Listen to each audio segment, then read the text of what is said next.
go first. Hi, thank you all for being here. My name is Brandie. I'm a senior multi-platform journalism major, and I'm so excited to pick your brains and ask you some questions. So I guess I'll start. My first question for you all would be, how has being Black in the newsroom helped shape the journalist you are today? I'll jump in first as the elder in the. I'm one. Congratulations to all you young journalists. I am awed by you. I'm awed that you want to do this work at a time when you are quite aware of what time it is in the business. It's a different time. It's a challenging time. I have, just by way of an introduction, I have been a professional full-time journalist since 1982. I graduated from Texas Christian University, where I studied journalism and political science. I have been tinkering with journalism since I was an 8th grader at Horace Mann Junior High School in Little Rock, Arkansas. I grew up in the South End in a Hellraiser household where my parents subscribed to what at the time were 2 competing newspapers. They are now one newspaper that share a conjoined name. I've been a news lover, in part by watching my mother, whose subscriptions to 2 newspapers were really born out of necessity of wanting to know what was going on in our hometown. And I am a journalist in part. I mean, I don't think anything is accidental. I did not go to college necessarily planning to be a journalist, but fell into a work-study job doing production of the paper and realized sort of in hindsight that I recognized even as a kid that the stories at that moment that sort of dominated the news about Black people were protest, boycotts of the Safeway in our neighborhood because it sold rotten meat. It was about Black folks in politics or Black folks in crime. But the breadth of stories that I knew as a kid of the factory workers, the teachers, the doctors, the everything, they were quite less likely to be in the paper.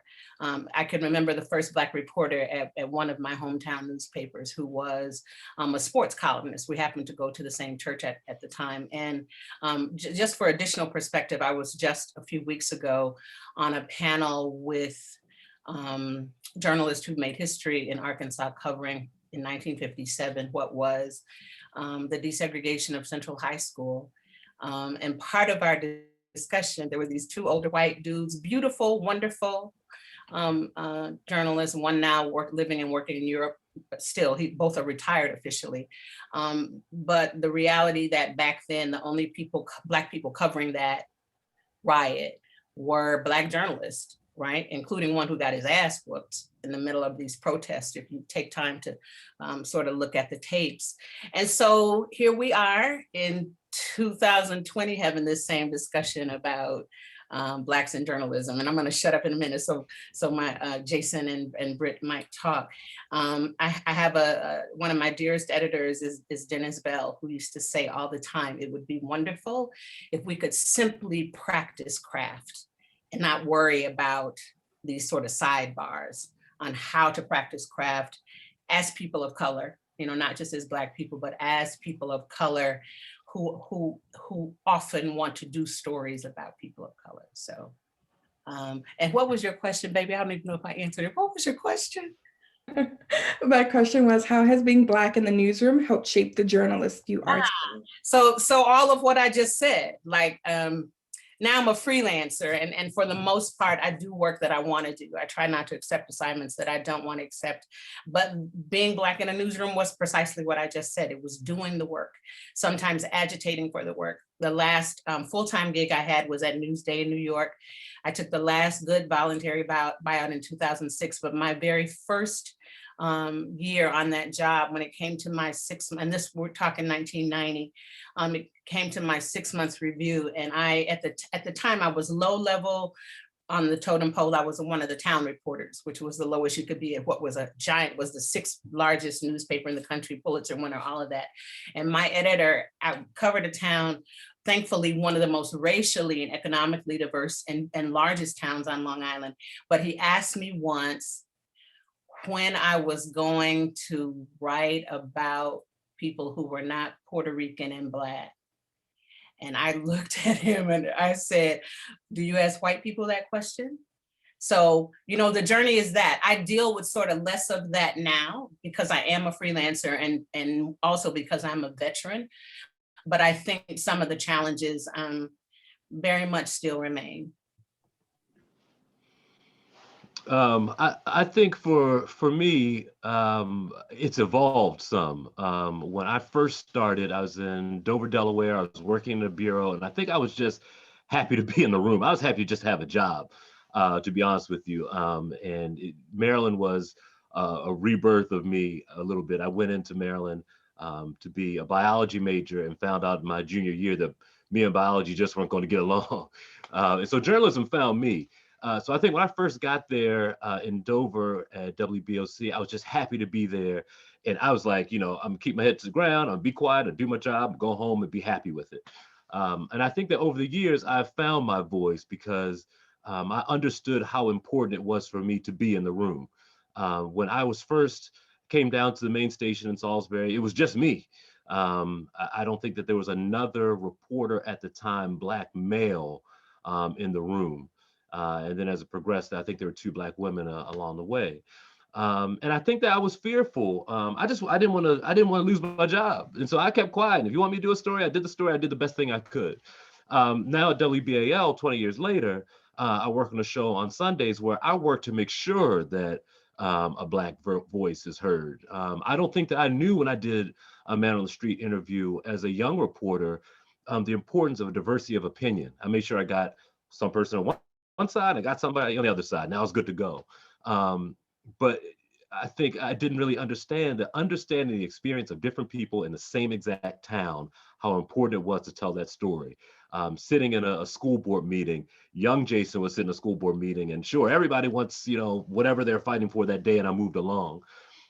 Me now understands that people who may grow up on another side of the city have a totally different expectation out of the school system and a totally different expectation out of the police force and a totally different expectation out of City Hall. And it was a learning experience. And for me to be in the morning meeting now, to say, listen, I grew up in this town. I know that people that may look like me are expecting a little something different. And maybe no fault of their own that people grew up in different places, but I think it is really up to me and on my shoulders to express the difference of opinion, especially with young people who may be producers that are in that same meeting. They may not see the world the same way that I may have seen it over the years of being in Dover, Delaware, in Salisbury, Maryland, in Milwaukee, Wisconsin, and then back here home in Baltimore. And I think that it brings a lot more to the table and a lot more experience that I think a younger person, I see myself in a lot of the young producers, that's not an experience they grew up with. And I think it is vital for me to continue to give a different voice in that meeting. It's also vital to not go to the same well of experts. We have a lot of experts in town who give us their opinion, and they're great people. And don't get me wrong, they have a wealth of knowledge, whether it's in medicine with the vaccines now or in school system and getting people back into schools. But we need to hear from different people. We need to let the public know that we have some smart Black experts in their fields as well. And so I try to make sure that I give them a voice as well on Sundays. And I just do it so that the people who may live in Carroll County or may live on the Eastern Shore or live in South Baltimore, who may not see these people on a daily basis, I really do think that it's an opportunity that I don't take lightly. So I hope that, to answer your question, being in the newsroom, I think my experience enabled to give people just a slice of my life and the people that I look up to or the voices that I may hear, I think it's vital for them to hear it as well. You guys are dropping gems right now. I don't know. Love it. The way being Black has shaped my experience. It's all about how it affects the content I create, the spaces I'm in, and the decisions I make. And we have to do that and recognize that. I work in sports and entertainment, so it's a lot of fun stories. But being a Black woman, I have to make sure that the content is helpful to our community and not hurtful. I mean, working in FM radio, I talk about a lot of the gossipy stuff, but I have to balance it out. If we're going to talk about Black women fighting on a reality show, we need to talk about, Black businesses and Black women being teachers and educators and great moms and strong women. So it's kind of finding a balance. And also, as I've navigated my career, I always try to find spaces where it's not just what I want to do or what I'm good at, but where there needs to be someone that looks like me in that space that no one is occupying. So it's kind of a way to challenge yourself too, and also pave the way and open some doors for people who are behind you, or people that, you know, haven't seen someone that looked like you deliver that type of news. For me, I worked in hip hop radio for so long and it was kind of a comfort zone. So when I switched over and did a night show on a pop station, I was just like, this is for me too. I grew up listening to, yes, Little Kim and Little Wayne, but also Britney Spears and Backstreet Boys. And it felt so good to be in that space because I was hosting country concerts, and just to see people having a Black woman host that, I feel like it humanized us. And it was a space that I wish that like there was more people that look like us in. So I think about that when I make content and when I choose where I'm going to go.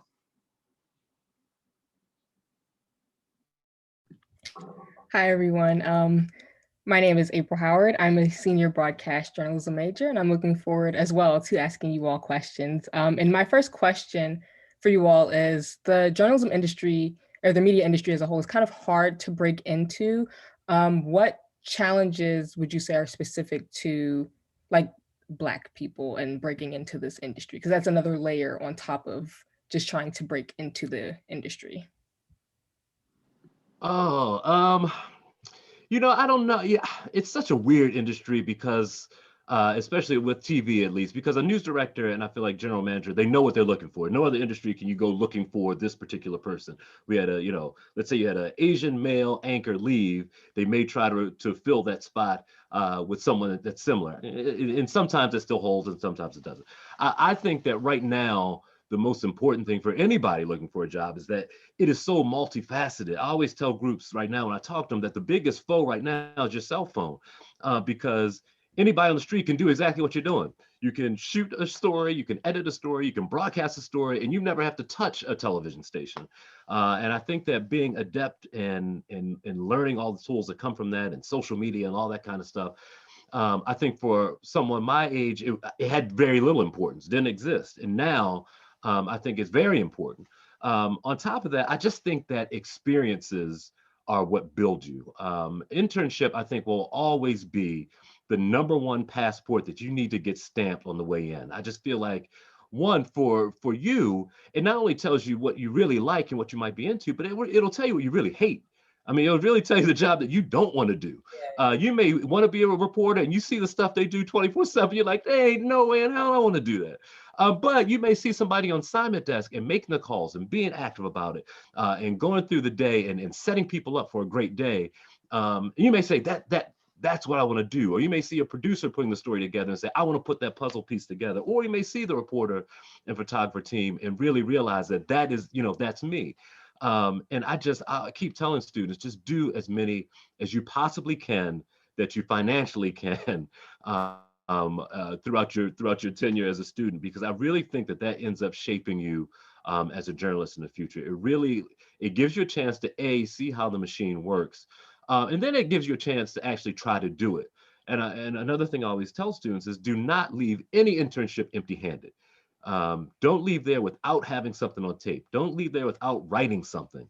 Don't leave there, if you want to be a photographer, at least touching the camera and figuring out how things work, because I think that it is that hands-on kind of experience and just being able to see the day-to-day that pushes you in the direction you want to go in the future. I just think that there are some people who have an idea of what the job is going to be and never get a chance to immerse themselves in it, and then are disappointed, and then have to refigure things out during their career. And I just think I think that's job one for you, to see the experience and touch it, and then go on from there. I think that in addition to just really honing craft and really, y'all have the challenge, Jason was just saying, of juggling all these things that we didn't have to juggle. And it amazes me that you can do all of that and do it well. Centrally, understanding what a story is and how to dive into that as a reporter is critical so that you stand out. And my path was paved for me by people who mentored me, who saw me. So like, really attach yourself, make a pest of yourself to as many people who will allow you to do that. Every gig I have gotten has been because I knew somebody who had either come through that place or was working in that place. So yeah, attach yourself to people, really insinuate yourself. Don't be bashful about that, because the people who are serious about mentoring you will not mind. You know, they might say to you, okay, we're supposed to talk in 2 weeks. I'm going to leave the responsibility of you calling me. I'm going to put that on you. But folks who want to help, like us, like we're serious about it. And there are plenty of people like us. So really get you some good mentors, really network. Yes, mentors can get you over that hump, because the only thing that I struggled with when it came to being Black, that I realized when it came to getting jobs, is that maybe some of the colleagues or students that you had who weren't Black, were white, had a family member or friends or someone that was already in the industry guiding the way for them. And because historically there wasn't enough representation, generations ahead of us may not have as many opportunities to make those connections. I've been definitely fortunate because I stayed in the area. I've worked in DC since graduation. So, you know, my $90,000 piece of paper behind me, it means a little bit more because people not only know University of Maryland, but they know Merrill College, and they know that Merrill means that you come with a skill set that is so robust and so full. I had so many friends that were studying journalism at other schools and didn't tap into some of the resources that we had. So I would definitely take advantage of every single thing at Maryland, and not just at Merrill, but in some of the activities. My first air check that I submitted to get a radio job was from WMUC Sports, which is our campus radio station. I mean, they didn't know that. Like, that's just where I had all of the things that I put together, all of my work examples. So I would definitely tap into every resource that is at your school to kind of give you that edge. So you don't have to worry about being the only Black person in the room, because there's so many Black alumni that just want to love on you and help you, guide you through that way. Also, so I want to just, in terms of some quick tools, all of the journalist organizations of color have student memberships. If y'all are not members of those, become that. You know, we're sort of in this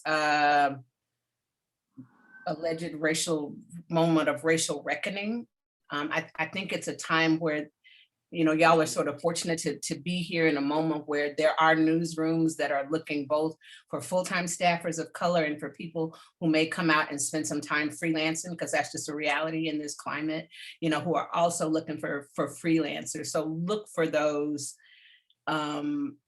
year-long, like Politico and ProPublica and these big fat nonprofit newsrooms have had for years, and they're sort of stepping it up, you know, major internships for students of color. If you go to pointer.org, to their website, and I'm sure your professors have told you some of this, you know, they keep sort of a running list of where to get internships. So that networking is so critical. Yeah, just the sort of knowing. I somehow think it may be harder to break into the business and easier at the same time for y'all, because of the moment that we are in and because of the skills you have. Oh, go ahead. No, I was just going to say, I know that because you're mentioning harder and easier, I know that for Hearst, for our company, and not, you know, I'm not saying this just because they pay my check, but they've made this effort now to reach out. I've noticed our hiring at BAL, we have forged this relationship now with Morgan State University that is unreal. I mean, I've seen, I think probably 5 new hires come out of Morgan State. And I think that there's a concerted effort right now. Like, they know this voice needs to be heard.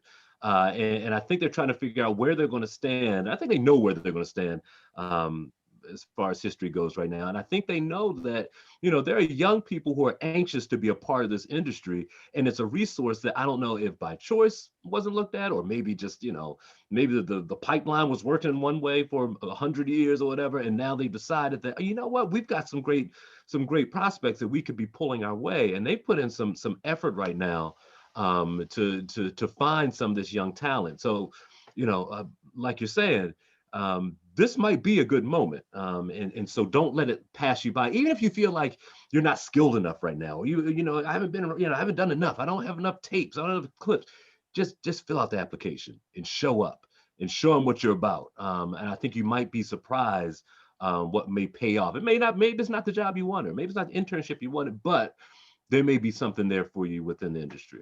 And be willing to move, like really. Yes. My first job, I worked in I used to joke that I would wake up in the morning brushing sawdust out of my teeth. I worked in this little town in Texas. I would not trade that experience for anything. The beauty of working in a small newsroom is that you get to make mistakes without penalty in ways that you don't. Like if you jack something up in a big newsroom as a young person, they're not gonna stay right. They're not gonna deal with it. But I would not trade that small town experience for anything. So be willing to move wherever you need to move for work. Look into the sort of financial viability of, because local newsrooms in many ways are catching hell. I think local TV, if I'm reading correctly from someplace recently, it is a little more solid than print and online. But look into the finances of where you're going, but just be willing to move, because go ahead, Jason. Yeah. No, I'm sorry. I was just going to say, think of it as grad school. A lot of people wonder if you should go get an advanced degree in journalism. I say, no way. Go, like you're saying, go to these small towns and make the mistakes you want and learn from some of the people who have been there for a while. Because I could, like you said, I would never trade that experience. I had no idea what I was doing in Dover, Delaware. I didn't know what I was doing at the beginning of Salisbury. But I think now I've come to appreciate, the time that the long time that I spent in both of those cities. You just learn so much. And so if you have to make a deal with yourself, if you end up in Sioux Falls or whatever, Sioux Falls, the deal with yourself is that this is grad school. So I'm going to give you this grad school time and then come around to it afterward. Absolutely. And I would say, don't forget about the media that is structured for us. Everyone says, I want to be on E! News. I want to write for the Washington Post. Think about The Root, the Jasmine brand, all of those African-American publications that are looking for people that look like us to share our stories. Don't always just go for what's mainstream or what's popular. Look into media that is for minorities. Carrying over the conversation about the racial reckoning happening in newsrooms across the country. I know for me, this past summer, I found myself at times feeling a little overwhelmed with the news coverage and just everything that was happening. And many nights, I would reach out to professors and other mentors in the field and be like, how do you deal with this? Like at some points I was just like, I cannot read another article. I can't watch another newscast. Like I need a break. So my question to you all is, have you ever experienced what I call news fatigue? And how do you deal with it? I get news fatigue. I get real fatigue from working so many hours. But I think what has made it even worse is that it's good that people are open to taking questions and things, but now everybody at your job wants to come to you as the resident Black person to navigate all these things. And you're like, I'm in mourning. I am hurting. My people are marching in the streets and it's getting tough. So I don't also want to go to work, do my job, and teach you how to not be racist. So those are all the things that they expect of you, but you have to set your boundaries and pour yourself into your art. Sometimes for me, it's hard to get on a camera without crying or without being emotional, but write your thoughts out before you press, record. Or if you're doing print media, write your thoughts out and have it like kind of be your diary, but then rewrite it for whatever's going to print and kind of let those emotions out so you don't have them bottled up and burn out.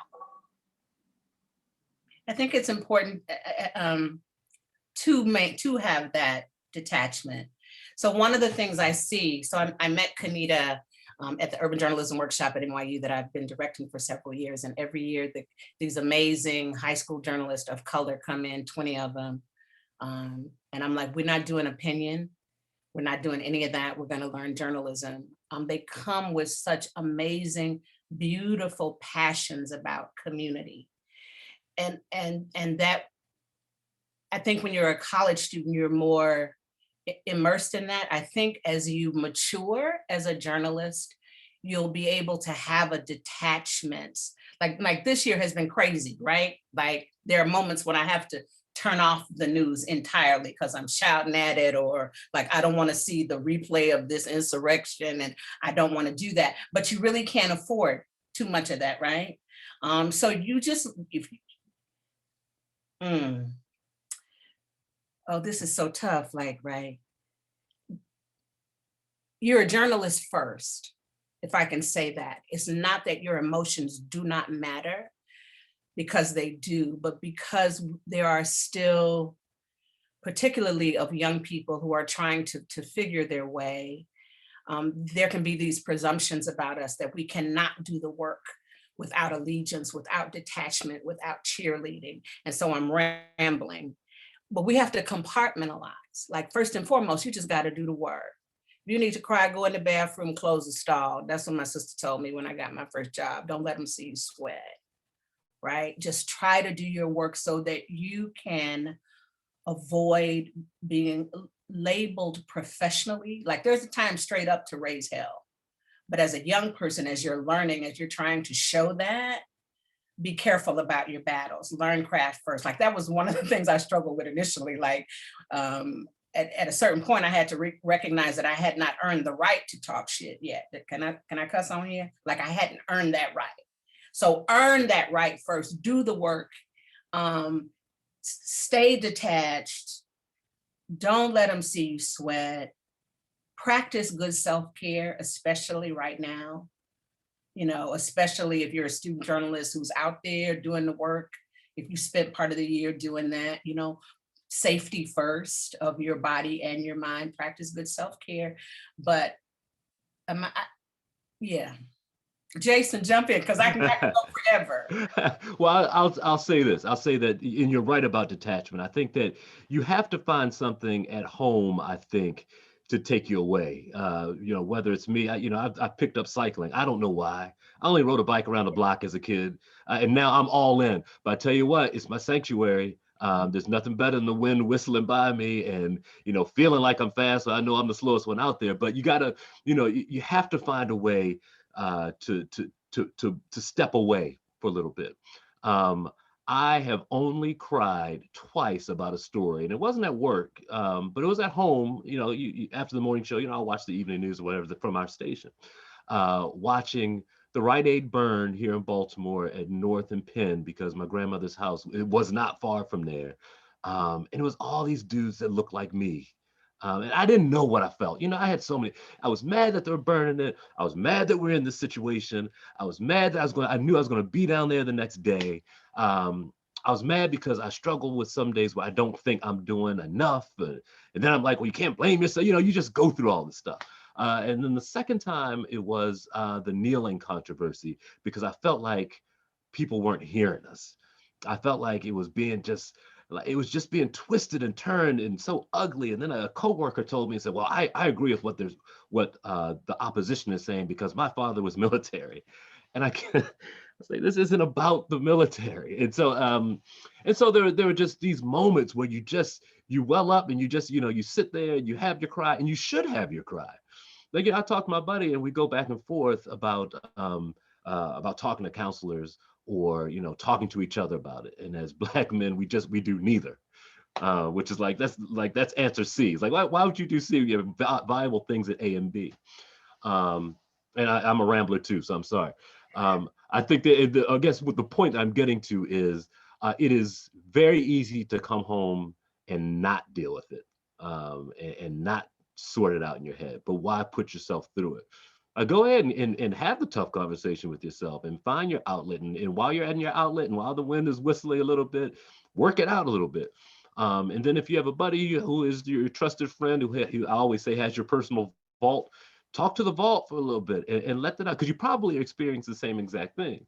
And then if it gets to a point where you feel like you need to talk to a professional about it as well, as we talk about mental health and well-being, ain't no shame in that either.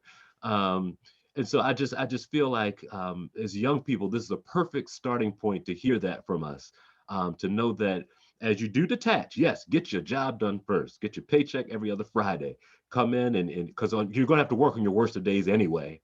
You're going to have to deal with family trouble and personal trouble and financial trouble and all that stuff, and you still have to come to work anyway. We'll treat these stories the same way. Get your job done, but at the same time, know that when you do punch the clock, deal with some of the issues rather than, well, everything's good, another 8 hours, because it builds up. And I think that maybe, especially as and I know y'all are grown folks, college students, or on the verge of grown, trying to do your work and to learn and to graduate in these times, really, really tough. Like, y'all are dealing with some stuff like the rest of us cannot imagine. So that self-care thing, like, do it. Right. Yeah. Do it. As kind of a follow-up to Brandie's question and what you all were just talking about, Mr. Newton, earlier you mentioned how you've grown to elevate like Black voices, and Miss Gray, you were talking about earning like the right to talk your mess. My question is, how do you know when you've earned that right, and then how do you find the courage to use your voice as a Black journalist? Oh, you'll know. I mean, for me, I think I knew when that moment was, and it was almost like, you know, when Britt was saying people come and ask you for your opinion on stuff because you're the Black one in the room, and sometimes you just know because of, I don't know, I think that you've built up a crust enough where you've heard enough. It's almost like in class when the teacher always, that first day of school, when they ask for you, you know, someone raise your hand and tell me about how your summer was, and everyone's looking around, and for whatever reason, there's that little nudge, that finger in your back that pushes you ahead, and you decide to be the one to talk.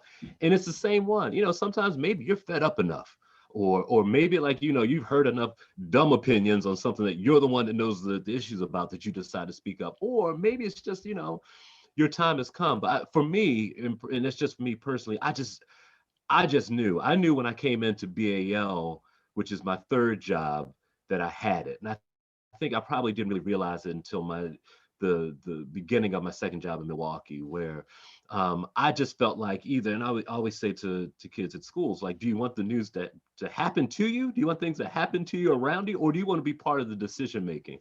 And I think that, you know, you get to a point where you've had enough of things happening to you. You want to be a part of pushing the machine forward. And I think that that's what got my voice going. But it's definitely an acquired reality or realization in your life, I think. For me, it hit me when I had a chance to be picky with what I wanted to do. And I didn't have to say yes to everything. I'm in a really interesting space right now because I'm caught between, I just graduated, I'm green, I want to do everything, and having so much experience, but I also do not have the 20 years of experience like seasoned vets that we're talking to now. So you get to that gray area and you're like, okay, I know a lot more than what I did when I first graduated, but I'm not the expert. So you have to find those spaces that fit your skill set so you can be confident in them. For me, it was when I was in a space and I was like, it is not just a privilege for me to be here. I'm not just happy to be on the air or happy to be on TV or part of this show. I am actually contributing and making this show better. And this show needs me, and this publication needs you. And you'll get that feeling, and you'll know it, and you'll feel comfortable in it, and you'll be confident in the way you talk to people. You'll be confident in the way you accept people talking to you. You'll be confident in requesting the type of paycheck that you feel like you should get, and all of those things. It's a good feeling, and it takes a minute to get there. But if you're in the right space and you're doing it the right way, it'll happen. So Britt is the baby here. You see all of that she just said, all of her posture, all of her poise, like that. Like that's when you know that thing that she just did. Like she doesn't have to be, I mean, I'm older than Jason, but she doesn't have to be like that. She knows it. She knows her craft. She knows stories that no one else knows. She's setting herself apart in the stories that she chooses to tell and in how she tells them. So you gauge yourself in basic ways. Like, are you being totally rewritten by a good editor who wants you to succeed? Let's lay aside the assholes who don't care. But the good editors and producers who love you, are they ripping your work apart? Like, what are you delivering to them? Like, you'll get to a place where they're coming to you, where everything that you pitch gets a yes, right? I mean, you'll know just in common sense ways, like you'll know it in your gut. And when you can do that thing that Britt just did, who, you know, right, that, you'll know. Thank you.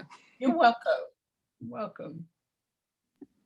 My next question isn't necessarily journalism related, but I think it'll help your already great personalities come through. For me, when I am working on a story or an assignment and I hit like that hump where I'm just like, I need to step away for a second, there's one song that I always listen to that I will like dance around my office to, and then I'll get back to work, which is I Want to Dance with Someone by Whitney Houston. So my question is, if you could wake up every day to one song, what would that song be and why? Okay, so check this out. Because I have an alarm to wake up.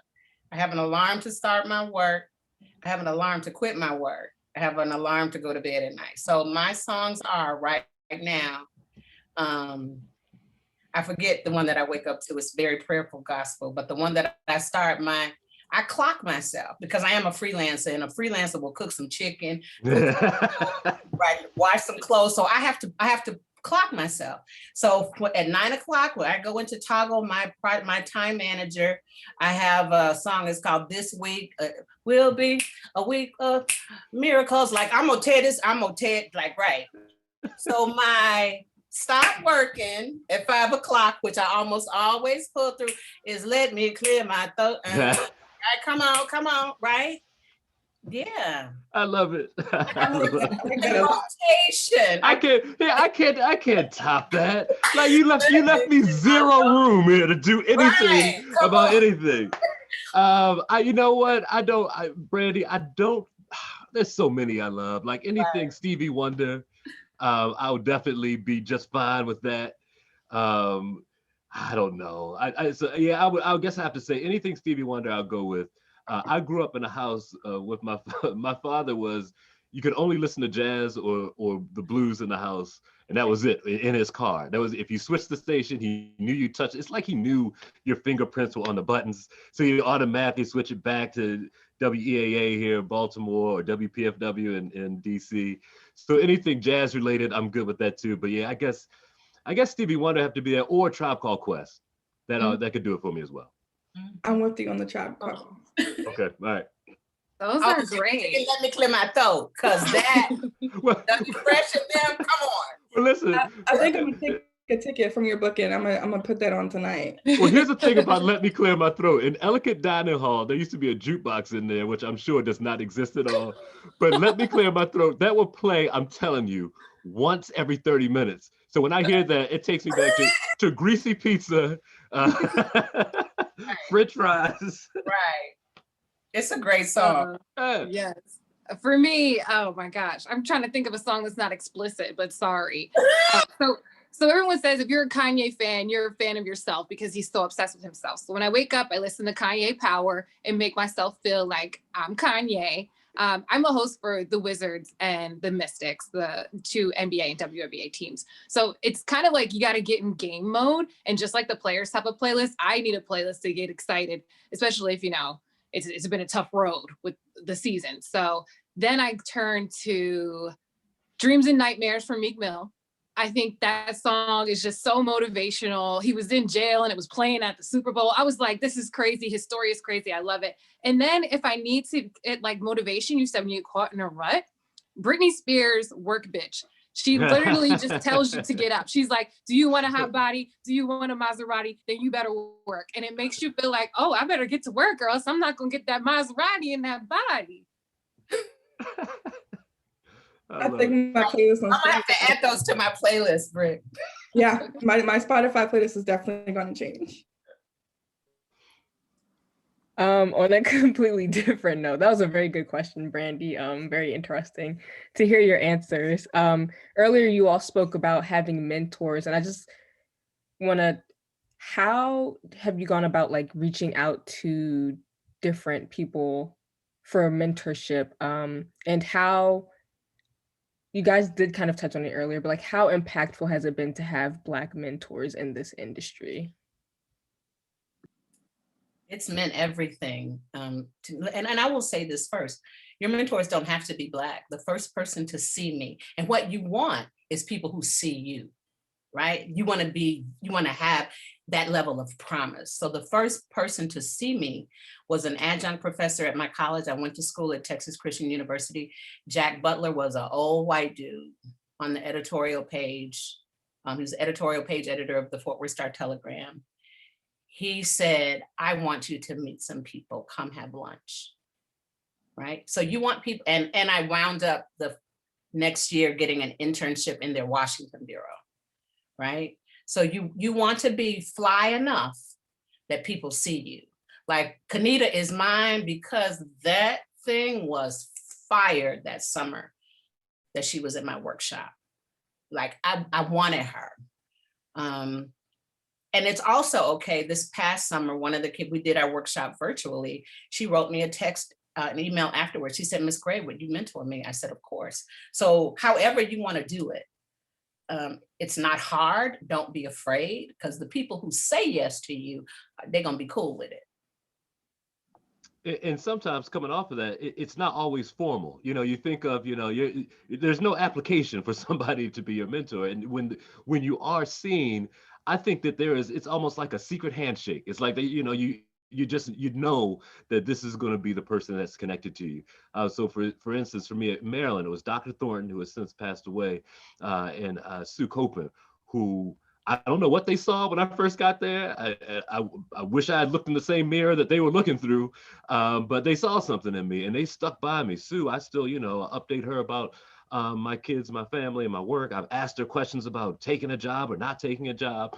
And then since then, once you're in a newsroom, I feel like there is a person there who stands out. It was a guy, Mike Anderson, in Milwaukee. And again, it wasn't one of those things like, "Hey, Mike, can you be my mentor?" Mike will come to me and be like, "Hey, man, you did a good story last night. Here's something I would have done." Or I would watch Mike's story the night before. I've stolen so much stuff from Mike and other reporters just because I know what's good. And I think that for them, it's flattering for them to see somebody turn a phrase the way that they have, or write to video the way they have. But there are people who, I'm telling you, they will stick with you because they recognize the good work that you're doing. And you're not half-stepping. When the clock turns 5, you aren't already in your car and leaving. Or when something extra needs to be done, you're not saying, "That's not my job." They know that you'll stick around, and because they know the type of work that you are capable of doing. And so it's just an organic thing where you sort of find each other, and you have a like personality and a like drive. And it ends up being not just a working relationship, but a personal relationship as well. Yeah. I'm always looking for mentors, and I'm already deep into the industry, but I think your approach has to be authentic and it has to be selective. Don't send out 50 emails a day looking for a mentor, because that's going to be too much and you're not going to be able to have that personal connection with them. I've definitely gotten Instagram DMs of people being like, "Hey, give me my mentor." And then I'm like, "Let's do a Zoom call." And they just like, "Give me job contacts, give me a job." And I'm like, wow, whoa. So I would be like, usually for me, it's like, "Hey, can you give me some feedback on your work, on my work?" Or, "Hey, can I run this idea by you?" Or, "Hey, can you give me some direction?" Something like that. Instead of saying, "Hey, be my mentor, give me a job." Sometimes that could be pushy. And make sure you have mentors that you can have a personal relationship with, because some people, if they don't really know you, they won't be able to check you the way you need to be checked. And if someone says like, "Hey, I'm not doing mentorships right now, I don't have time," don't stalk them, but stay on them. Even if it's like an email once a quarter, "Hey, just checking in with you. I saw this great piece that you did. It inspired me. Here's my reel. If you ever get a chance to look at it, give me some feedback." And don't be afraid to go to some of those resources. I've been to a lot of master classes that are happening right now that we can do things virtually, panels like this, where you can find people in your network that you can then connect with. I've even had like one-on-one things that I paid for to have someone go through my stuff, and then just organically had a whole mentorship relationship with them. And it's gone so great. So definitely tap into resources like this and make sure your approach is genuine. And ask them if they can't mentor you, if they know someone who will, right? If you're looking for a particular somebody, if you want a Desi, if you want a Latina, if you like, just ask who they know, because we do know we're a relatively small community of people. Oh, and it's important too, like you said earlier, to have some mentors or people in your circle that aren't like us, because you might want to tap into other spaces as well. I remember I had a whole reel because I worked in urban radio and I was going for this other job. And one of my colleagues was just like, "This looks like you only interview a certain type of person," like a certain type of age group. I was like, my whole reel can't be of Black women in their 30s. Like that doesn't make any sense. So it's okay to have different people. Like I still connect with my former professor, Josh Davidsburg. We talked like last week and he gives me feedback on my work. So tap into other people too.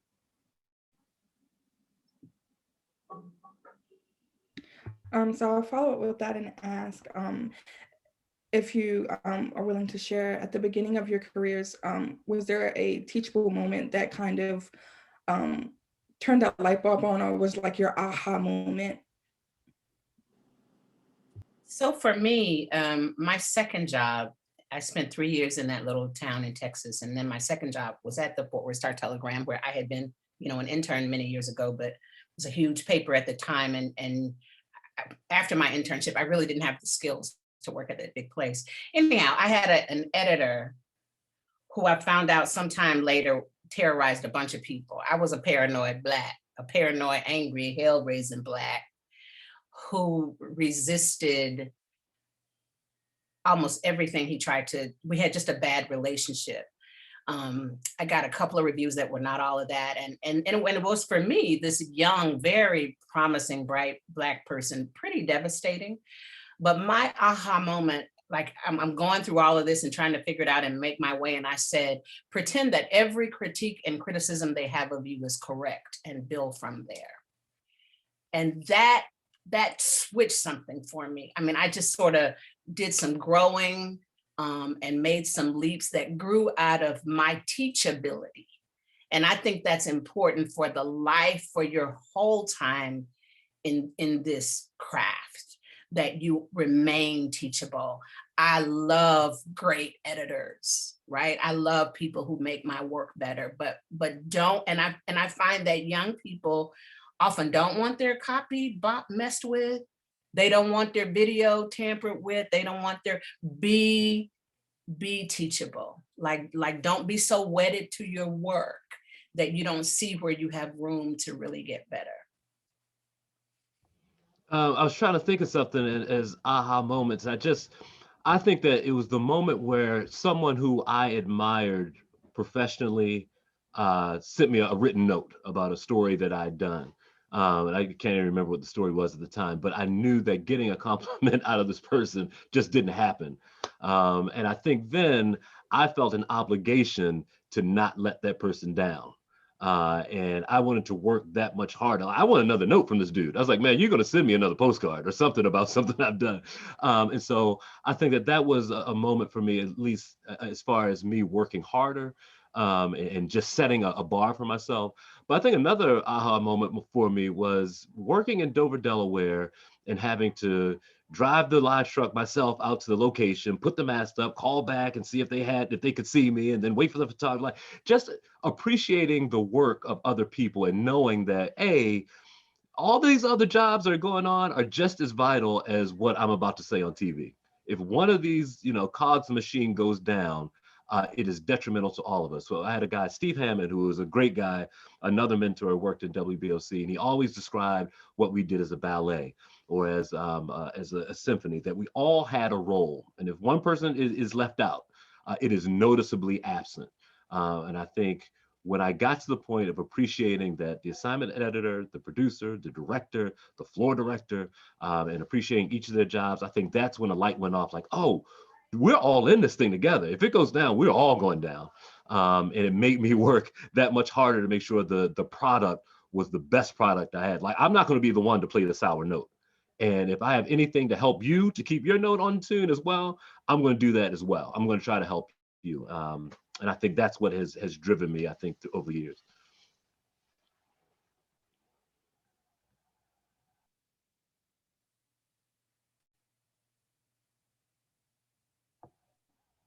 Britt, I think you're muted. I still don't know how to use Zoom, huh? My teachable moment was when I was on the Russ Parr Morning Show, and Russ Parr is a radio legend, and I just wanted to impress him. So I was going through tapes of radio hosts that I admired. I was listening to Gigi McGuire. I was trying to be Tamron Hall, and I was trying to speak a certain way and be a certain way. And it just wasn't coming off authentic because you have to be yourself.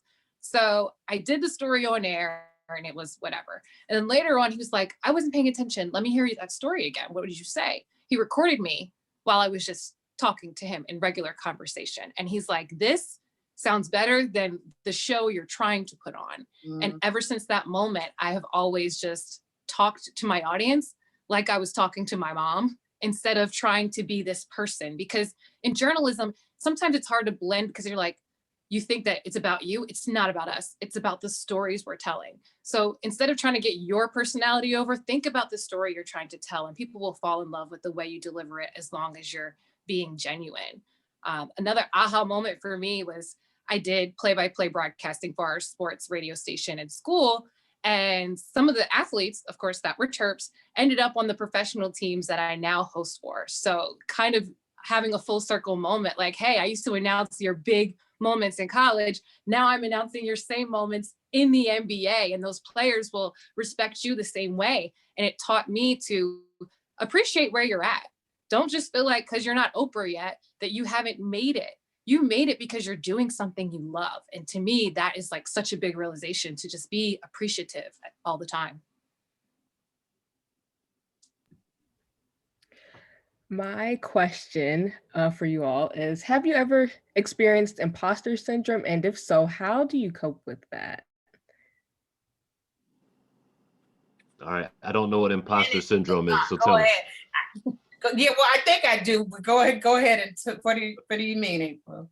Just kind of feeling like you don't necessarily belong, or you're not properly equipped to do the same job as your counterparts. Let's call that stage fright instead of an imposter syndrome. And stage fright can be very healthy. It means you care enough that you don't want to trip up, that you don't want to make an error, that you want the work to shine, and that you want, because your name is on it, you want you to shine. And I you know, I'm a pretty confident person, but I think it's also just perfectly human to feel on any given day that you're a fraud, right? In your own head. But we're gonna call it stage fright, and that's a healthy thing.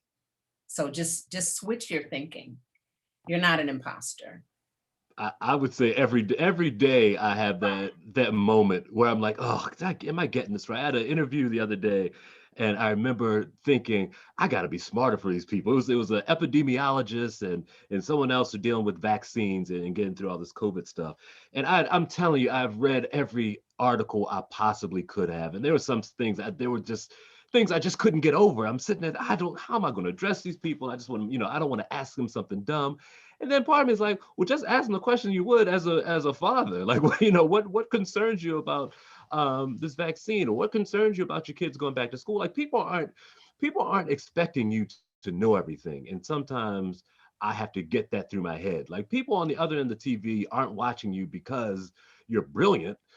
They're watching you because you're able to get information to them, and it's the information that you need. And you're able to ask people questions that a normal person really wants to know. There's no better feeling than getting an email from a viewer saying, you know what, I was wondering the same exact thing.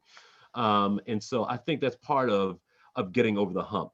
And Britt was getting to it as well when she was talking about Russ Parr. Just being you is what people want you to be. And for you as a professional, just being you is all you really can give. Sure, there's stuff that you won't know. So then ask the question and figure out the answer.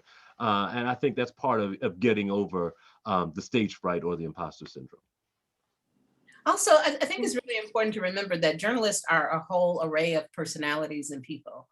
The painfully shy and awkward, and the perfectly poised, always on point, gregarious, outgoing. Like, it's okay to be whoever you are and still be able to do this work well.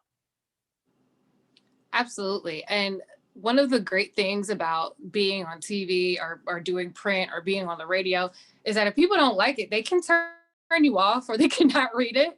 And that's their decision. I've definitely been at events where I'm at a college and I'm there to talk, and they think I'm the college student, or they think I'm the high school student. And I'm like, oh, why would they want to listen to me? Or I think it's crazy. Why are people watching me talk about pro wrestling? Like, who am I? I've never even wrestled. I just studied the art. But just know that you don't have to impress them, because people that are locked in are watching you for a reason, and they think that you're good enough to deliver this information, or else they would click a different article, or they would turn their radio off or turn their TV off.